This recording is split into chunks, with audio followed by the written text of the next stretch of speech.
It's certainly unthinkable if they can keep up this kind of commitment. Some of the invention they've shown in attack, but they've got some defending to do here. Mark Hughes, chance for Lee Sharp, it's his week!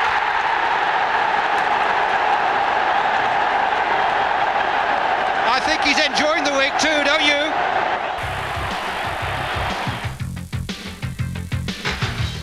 Terry Venables probably woke up this morning thinking it had all been a bad dream.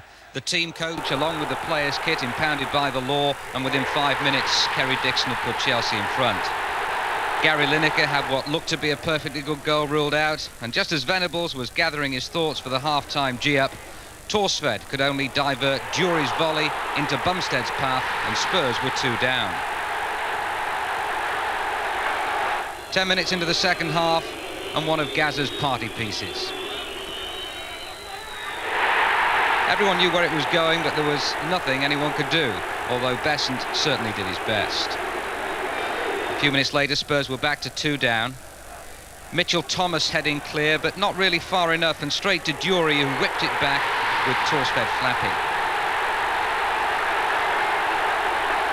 Well, the nightmares got worse. Lineker's pace was matched by Besant. A high-speed collision was inevitable, and so, one would have thought, was the outcome. But you should never take anything for granted. But before the end, Gary moved into double figures for the season from Stewart's pass. But this was Spurs' first away defeat, and a day they'll want to forget.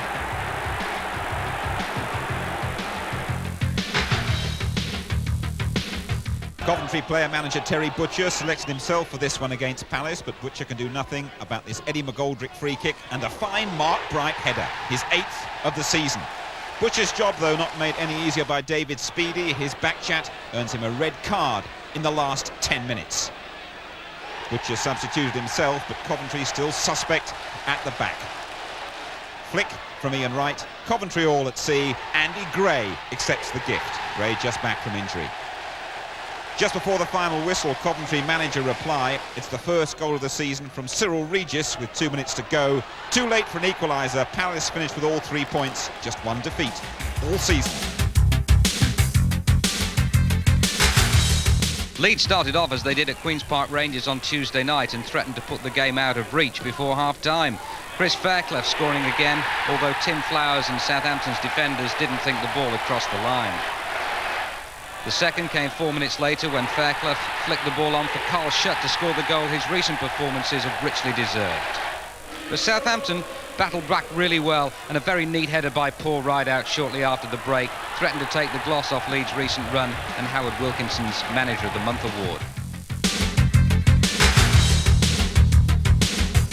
Injury hit Queen's Park Rangers have the worst defensive record in Division 1. Manchester City show why. Brightwell cross, Niall Quinn the goal scorer. Rangers concede their 28th of the season. 5 minutes into the second half, David White again, and the hitman Quinn once more. The Republic of Ireland striker gets his 6th of the season. Rangers' forward line has been a little bit more successful. Ray Wilkins for Andy Sinton just before the final whistle. Too little, too late. Not enough to prevent his team's 6th consecutive league defeat.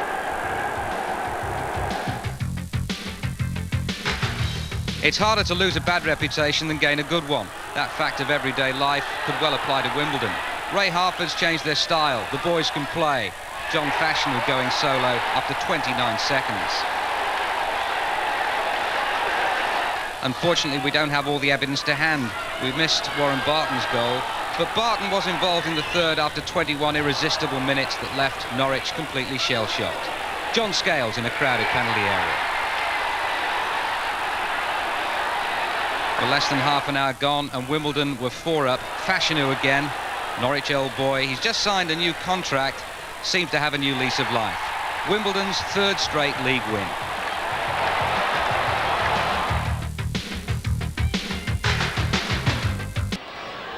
Winger Franz Carr's on a weekly contract at Forest. He's definitely the ace in their pack. Carr too clever for the Luton defence. Just 6 minutes gone.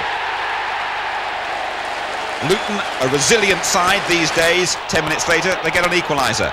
Steve Williams for Lars Elstrup. Now, there aren't many people Des Walker can't catch, but Elstrup is one of them. And Elstrup struck again, putting Luton ahead in the first minute of the second half. Danish international beating Mark Crossley. Beautiful goal, his 10th of the season. But Carr must be well worth his weekly paycheck. He's instrumental in Forest's equaliser. Here's Carr on the ball. And Nigel Clough does the rest. 4 goals in 2 games for Clough this week. Aston Villa managed to salvage all the points, but not all their pride, which had taken a buffeting over a 6-game stretch in the league that produced only 1 goal. That was David Platt making sure Ian Ormondroyd's flick ended up in the back of the net. Vinnie Jones was transformed from hog carrier to architect after the break. He scored with that header after 50 minutes and almost inspired Sheffield United to their first win of the season. It was their first goal in 7 league games. But Villa won it with 10 minutes left. Chris Price unmarked and finishing well.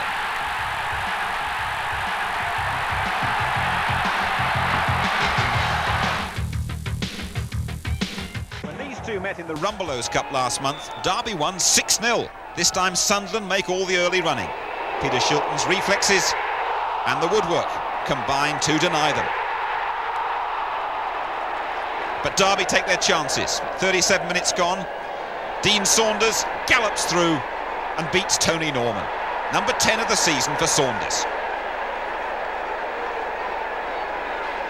Derby's season getting into gear now, and they go further ahead on the hour. There's some good work from Briscoe. And Saunders on watch for a superb diving header from Mick Harford.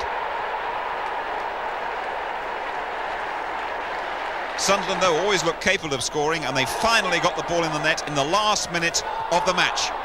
Solo effort from Gordon Armstrong, and this time 41-year-old Peter Shilton can do nothing about it. But Sunderland have only themselves to blame for failing to get an equaliser. Mark Patterson judged to have pushed Gary Bennett there. That seems a bit of a fortunate penalty, really.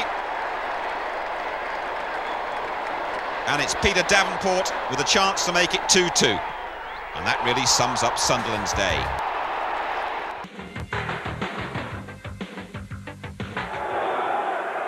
Well, here's Thomas in the 6-yard area there, just outside it, as Davis now takes the corner. Thomas again, and Grobbelaar saves. Merson can't get there. Did he go across the line? Yes. Arsenal have scored. Merson got that final touch, and that will change the whole game now. Bobbing about there, and Grobbelaar had made one good save. The value of getting a good corner over Brian instead of messing about. Good volley, that. Great save by Bruce. And Merson just getting in over the line, yeah. Just before Venison was able to clear it. Into Smith. That might fall for Merson. It might fall for Limpar. Down he goes. That's a penalty. And my first look at it, there wasn't much doubt about it. Well, I think you're absolutely right, Brian. Don't think there was any doubt at all. It was a good ball played through. Everybody's running for it. Merson and Limpar gets onto it. No, I don't think you can argue. Just clipped him. Dixon scored twice from the spot. But this is a real big one now. A 2-0 lead would be so vital for Arsenal. Lee Dixon. It's 2-0.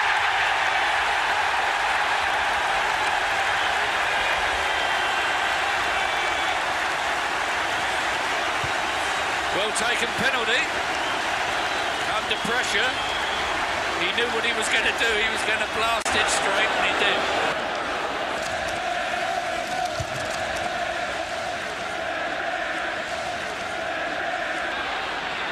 Merson. Oh, what a lovely back heel.